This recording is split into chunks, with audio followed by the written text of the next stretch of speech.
زندگی موت سے پاک زندگی، اس لیے بیس کر عبادتیں بڑی تھوڑی سی ہیں، 5 نمازیں ہیں، پڑھنے میں کیا دیر لگتی؟ تم بھاگتے دوڑتے ہو، تمہارے کلاسز ہو رہی ہیں، چلو خالی فرض ہی پڑھ لیا کرو، سنتیں لمبی ہو جائیں گی، فرض پڑھ لو۔ لیکن فرض صرف 17 ہے، صرف 17، جس پر پکڑ ہوگی نا وہ صرف 17 رکعتیں ہیں، یہ جس پر دیا جائے گا وہ 17 ہیں۔ 2 فرض صبح کے، 4 ظہر کے، 4 عصر کے، 3 مغرب کے اور 4 عشاء کے۔ اتنی کر لو پابندی تو اللہ آگے بھی چلا دے گا، پھر انشاءاللہ تہجد بھی پڑھو گے۔ تو عبادات 5 نمازیں، سال کے بعد 30 روزے۔ زکوٰۃ اور حج مالدار کے لیے ہے، غریب یا میڈیوکر کے لیے نہ زکوٰۃ ہے نہ حج ہے۔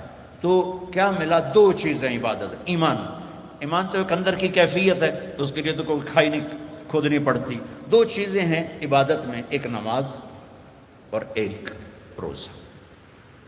روزے میں گنجائش دی ہے، سفر پہ ہو معاف، چاہے ایئر کنڈیشن گاڑی میں جا رہے ہو، مسافر ہو معاف، بعد میں رکھ لینا، بیمار ہو معاف، بعد میں رکھ لینا، نماز معاف نہیں۔ مجھے ہارٹ اٹیک ہوا تو مجھے ہلنے نہیں دیتے تھے، یقیناً ایسے ہوتا ہے، تو میں نماز کیسے پڑھتا تھا؟ لیٹ اللہ اکبر، اور جب رکوع کرنا ہوتا تو بس آنکھ کا اشارہ ایسے کر دیتا تھا، جب سجدہ کرنا ہوتا تو تھوڑی سی گردن نیچے جھکا دیتا تھا۔ میرا اللہ کہتا ہے قبول ہے، لیکن چھوڑنی نہیں ہے۔ چھوڑنے کی اجازت دیتا تو میدان کربلا میں میرے اپنے نبی کے نواسے کو دیتا، اس نے سجدے میں سر کٹا کے بتایا کہ لمز تو بڑی چھوٹی جی شے ہے، یہاں زیر خنجر بھی یہ پیغام سنایا ہم کلمہ گو ہیں، ہم نے سجدہ نہیں چھوڑنا ہے۔ میرے نبی جب پیدا ہوئے تو دائی نے آپ کو لیا، اور چند چیزیں عجیب و غریب ہوئیں آپ کی پیدائش۔ آپ کی پیدائش ایسے صاف ستھرے پاک پیدا ہوئے کہ جسم پر گندگی کا نشان نہیں، اور خوشبو پھیل گئی کمرے میں۔ دوسری نشانی کیا ہوئی کہ ختنہ بچوں کا ہوتا ہے پیدا ہونے کے بعد، آپ ماں کے پیٹ سے ختنے کے ساتھ پیدا ہوئی۔ تیسری، ماں کی ناف اور بچے کی ناف اور ماں کی آنت آپس میں جڑے ہوتے ہیں، تو اس کو کاٹنا پڑتا ہے۔ تو میرے نبی اندر سے کٹوا کے آئے، اللہ نے اتنا ہی آسانی سے پیدا کیا۔ اب معصوم بچے کو دائی تھی، انہوں نے رکھا، ساتھ لٹایا، حضرت آمنہ کے ساتھ لٹایا۔ اب اس معصوم بچے میں کوئی حرکت نہیں، لیکن مجھے دیکھنا، آپ لیٹے نا، آپ جب ایک دم آپ نے ایسے کروٹ بدلی اور سجدے میں سر رکھا اور گھٹنے اٹھا دیے، جیسے فزیکلی ہم بڑے سجدہ کرتے ہیں ایسے آپ سجدے میں چلے گئے اور لمبا سجدہ کیا۔ وہ ماں اور دائی تھر تھر کانپنے لگی کہ یہ کیا کر رہا ہے۔ پھر اس کے بعد آپ نے دونوں ہاتھوں کے اوپر پریشر کر دے کے یوں سینے کو اوپر اٹھایا، پھر اس ہاتھ پہ پریشر دے کے اس ہاتھ کو اوپر اٹھا کر ایسے شہادت کی انگلی اوپر اٹھائی تو سارے کمرے میں نور ہی نور پھیل گیا۔ تو میرے نبی نے اعلان کیا سجدہ لے کے آ رہا ہوں۔ میرے نبی کے نواسے نے سر کٹا کے بتایا کہ سر تو کٹ سکتا ہے، سجدہ نہیں چھوٹ سکتا۔ یہ سختی سے نہیں، اندر سے پڑھی جاتی۔ میں جب تھا سنٹ ماڈل سکول تو ہمارے ایک ہاسٹل کے وارڈن آ گئے، طالب حسین رحمۃ اللہ علیہ، تو وہ نمازی تھے، باقی جو وارڈن آئے وہ نمازی نہیں تھے۔ 3 وارڈن میری زندگی میں آئے وہاں 5 سال میں، تو وہ طالب حسین صاحب بیچ میں تھے، وہ نمازی تھے، تو انہوں نے سارے بچوں پہ نماز لازمی کر دی، تو حاضری ہوتی تھی۔ رمضان شریف کا مہینہ، رمضان شریف اور عشاء کی نماز، اور میں سب سے آخر میں تھا، اور میرا روم میٹ آیا، مر گیا اللہ اس کی بخشش کرے، اس کی میری 4 پہ ساتھ تھی، تو میرے قریب، اس کا نام تھا جاوید، تو میرے قریب آ کے کھڑا ہوا اور عشاء کی نماز کی نیت کرنے لگا۔ ہمارے وارڈن کا نام تھا طالب حسین، تو اس نے زور سے کہا 4 رکعت نماز فرض عشاء واسطے طالب حسین دے، اللہ اکبر۔ اچھا، اب میں بھی واسطے طالب حسین ہی پڑھ رہا تھا، میں اللہ کے لیے تو نہیں پڑھ رہا تھا، تو میں نماز میں ہی اس کو کہتا ہوں اوے ایک ہی کیتا ہی وہ مینوں آندا میں طالب حسین دی پڑھدا پیا، کیڑا اللہ دی پڑھدا پیا اللہ۔ تو ماں باپ شدت کریں یا ٹیچر شدت کرے، اس سے نہیں ہوگا، یا گورنمنٹ کہہ دے نماز فرض سارے پڑھو، لوگ بے وضو پڑھیں گے۔ یہ اندر کی نماز ہے جیسے حسین نے پڑھ کے دکھا، ٹکڑے ٹکڑے ہو کے پڑھ کے دکھا۔ تو ہمارے اوپر تو کربلائیں اللہ نہیں لا رہا، بڑوں پہ بڑے امتحانات ہیں، بچوں کی نماز نہ چھوڑو۔ رمضان شریف آ رہا ہے، روزے نہ چھوڑو۔ تم سب جوان ہو، ہاں کوئی بیمار ہو جائے تو جوان بھی بیمار ہو سکتا ہے، لیکن رمضان ایک مبارک مہینہ ہے، سارے گناہوں کی معافی ہے۔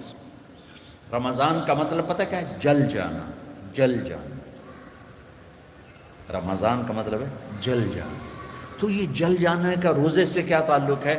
روزے سے اس کا تعلق یہ ہے کہ پورے سال کے گناہ اس مہینے میں اللہ ایک ایک دن کر کے جلاتا ہے اور آخری روزے پاک کر کے صاف کر کے کھڑا کر دیتا ہے۔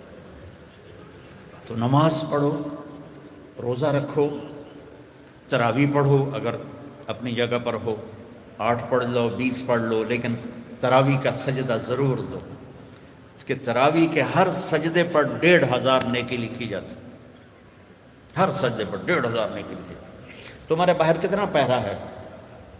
یہاں تمہاری مسجد والے نا ایک اشتہار لگا دیں، جو ہمارے ہاں تراویح پڑھے گا 150 روپے فی سجدہ، انہوں تھوڑا گیٹ توڑ کے اندر آ جاؤں، چوکیداروں نے چاہ کے او مارنا ہے، تے دادیاں نے بھی چاہ دادا چلو تراویح پڑھیے، دادیاں تے لڑائی ہو جائے، کاکے گا میں لے جاؤں، دو آکھے گا میں لے جاؤں۔ اور میرے بچوں، اللہ ہر سجدے پہ 1500 نیکی لکھتا ہے۔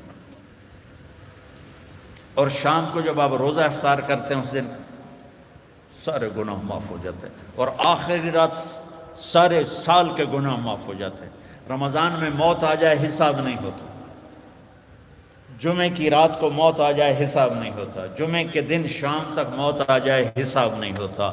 اللہ ایسا مہربان ہے۔ ایک نے مجھ سے پوچھا پھر رمضان کے بعد حساب لیتا ہے؟ میں نے کہا اللہ بڑا سخی ہے، وہ دنیا کا باطن لیا بھی میرا قرضہ واپس کر، اور جب ایک دفعہ معاف کیا تو پھر معافی کی کریں۔ وہ ایک آدمی کہنے لگا ویکھو جی نور جہاں 27 رمضان نو مر گئی، میں کہ اللہ تے مقدمہ کر دے کہ 27 نو مر گئی، 27 رمضان شب قدر میں، بھئی پتہ نہیں اللہ کو نور جہاں رحمت اللہ علیہ کی کون سی نیکی پسند تھی جس پر اسے شب قدر کی موت عطا فرمائی۔ کبھی کسی کو حقیر، ابھی چند دن پہلے میرا جانے والا فوت ہوا ہے، کمیونسٹ، دہریہ، ساری زندگی کتابیں اسلام کے خلاف لکھی، شاعر بھی تھا اور شاعری بھی اسلام کے خلاف کی، اور مرتے ہوئے 3 دفعہ کلمہ پڑھا، مر گیا۔ اب بتا اللہ کو اتنی ساری نافرمانی کے بعد کیا چیز اس کو اللہ نے دیکھی اور پسند کی کہ موت پر اسے کلمہ نصیب فرماتی۔ تو کبھی کسی کو حقیر نہ جانا۔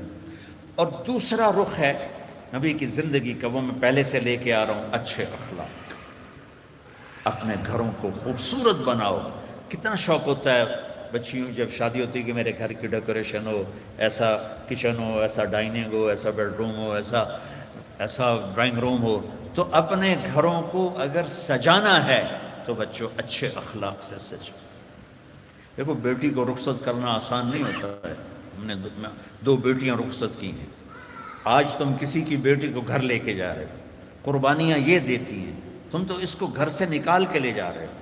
یہ اپنے ماں باپ کو چھوڑتی ہے، یہ بہن بھائیوں کو چھوڑتی ہے، یہ اپنی سہیلیوں کو چھوڑتی ہے، اپنی روٹین چھوڑتی ہے، اور سسرال کی روٹین میں اسے سیٹ ہونے میں وقت لگتا ہے، لیکن چوتھے دن ساساں دی یہ تا دل ہی نہیں لگتا پہ، یہ تو ماں نو ہی فون کیتی جاندی، ماں نو ہی فون کیتی جاندی۔ ابھی 2 دن پہلے کیس آیا میرے پاس کہ جی مجھے کہتے ہیں یہ تو ماں سے ہی باتیں کرتی رہتی ہے، جس نے جنا ہے اس کا کوئی حق نہیں۔ کہ بیٹا بالکل حق۔ تو آپ انڈونیشیا کا کلچر ہے کہ بچے کی شادی ہو کر بچی کے گھر جاتے ہیں، کیونکہ وہاں لڑکیاں اتنی زیادہ ہیں کہ وہاں مقابلہ ہوتا رہتا ہے، تو وہاں بچے کی رخصتی ہوتی ہے، یہاں آپ بچیوں کی رخصتی ہوتی ہے۔ جس نے گھر چھوڑا، بہن بھائی چھوڑے، سہیلیاں چھوڑیں، وہ کتنی بڑی قربانی کر کے پہنچی ہے، تم جاتے ہی اس کو تانے دینا شروع کر دو.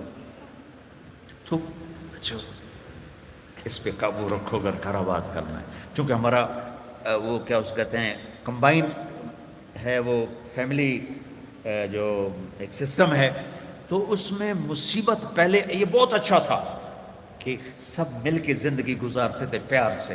اب یہ عذاب بن گیا ہے کہ ساس کے تانے الگ. ابھی 2 دن پہلے ایک بچی میرے پاس آئی، لاہور سے بس پہ چڑھ کے وہاں پہنچ گئی.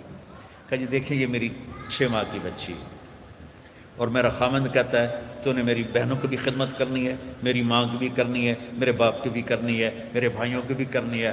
اور مجھے بتائیں میری 19 سال عمر ہے اور یہ بچی میرے کندھے پر ہے. میں سارا دن نوکرانیوں کی طرح کام کرتی ہوں، پھر بھی رات کو اتنے تانے سنتی ہوں کہ رو رو کے سوتی ہوں. میرے بچوں، اگر آپ زندگی میں کوئی خوبصورتی دیکھنا چاہتے ہیں، اللہ کی قسم گاڑیوں سے نہیں، ڈگریوں سے نہیں، عہدوں سے نہیں، تمہارے اخلاق سے. اپنے اخلاق ایسے بناؤ کہ تمہاری بیوی تم پہ قربان ہو، تمہارے ماں باپ تمہارے لیے جھولیاں اٹھا کے دو. ہمارا علاقہ زمیندار ہے ماشاءاللہ، تو ہمارے ایک زمیندار دوست آئے مجھ سے ملنے. سنو غور سے، باپ کہہ رہا ہے مولانا صاحب میرا بیٹا آگ میں جل رہا ہو تو ہم ماں باپ اس کے لیے دعا نہیں کریں گے کہ اللہ اس کو بچا دے.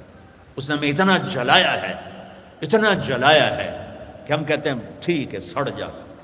ایسے نہ آپ بچیوں سے کہتے ہو آپ پرائے گھر میں جا رہی ہو، جگہ بنانے میں وقت لگتا ہے، اور بولنے سے وقت جگہ نہیں بنتی، خاموش رہنے سے جگہ بنتی. آپ کو پتہ ہے اس امت کی بنیاد ایک عورت نے رکھی، میرے نبی کی بنیاد حضرت ہاجرہ نے ڈالی. اور کیسے ڈالی؟ حضرت ہاجرہ شہزادی تھی جو ابراہیم علیہ السلام سے شادی ہوئی، ان کی 20-21 برس عمر، ابراہیم علیہ السلام کو 84 سال عمر، اور اللہ نے بیٹا سارا کی بجائے ہاجرہ کو دیا اور پھر کہا اس کو یہاں سے لے جا. حیران پریشان کدھر لے جاؤں، کہاں لے جاؤں؟ تو اللہ نے کہا جہاں میں کہوں.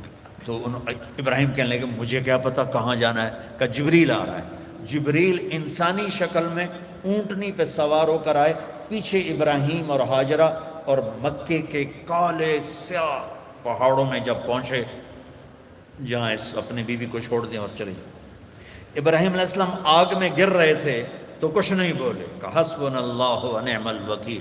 اور جب جبریل نے کہا یہاں چھوڑ دیں، کہنے لگے یہاں کیسے چھوڑ دوں، یہ زندہ کیسے رہیں گے؟ کہ آپ کے اللہ کا امر ہے کہ اپنی بیوی کو یہیں چھوڑ دیں. اللہ ہر سال لے جاتا ہے. میں جب مکے کے پہاڑوں کو دیکھتا ہوں مجھے حضرت ہاجرہ یاد آتی ہیں کہ ایسے کالے پہاڑوں میں نہ انسان، نہ مرد، نہ عورت، تنہا چھوڑ کے جب چلنے لگے تو امتحان دیکھو. اللہ نے کہا بولنا کچھ نہیں، بس خاموشی سے واپس. وہ کہنے لگے آپ مجھے یہاں چھوڑ کے کہاں جا رہے ہیں؟ 20-21 برس کی شہزادی ہو مصر کی، اب مجھے چھوڑ. 3 میل چلتے رہے. کدئی بیت اللہ کی جگہ سے کدئی 3 میل ہے. 3 میل چلتے رہے اور وہ پوچھیں اور بولے نہیں، اور یہ پریشان ہو کر گھبرائیں اب مجھے میرے ساتھ کیا کر رہے ہیں، میں نے کیا قصور کیا ہے. 3 میل چلنے کے بعد انہیں خیال آیا یہ اللہ کا نبی ہے، کہیں کوئی اوپر سے نہ حکم آیا. تو کہنے لگی اللہ امر، کیا اللہ نے کہا ہے کہ مجھے یہاں چھوڑ دیں؟ تو بس سر ہلایا. تو ایک دم ایک نئی ہاجرہ نے جنم لیا. اذن لن یضیعنا اللہ، میرے آقا جاؤ، میرا اللہ مجھے ضائع نہیں کرے گا. عورت تو داستانی صبر کی ہے، کہانی صبر کی ہے. بیٹیوں صبر کرنا سیکھو، اور گالی کا جواب گالی سے نہ دو، تانے کا جواب تانے سے نہ دو، مسکرا کے جواب دو. رب ذوالجلال کی قسم اٹھا کے کہتا ہوں فرشتے بھی تمہارے قدم چومیں گے. یہ اخلاق اتنی مارکیٹ، تم تو پڑھتے رہتے ہو اکانومی، تو یہ ڈیمانڈ سپلائی میں جب اوپر نیچے ہوتے ہیں، جب ڈیمانڈ بڑھ جائے سپلائی کم ہو جائے تو قیمت بڑھتی کہ نہیں بڑھتی؟ تو سوکھا جائے قانون ہے.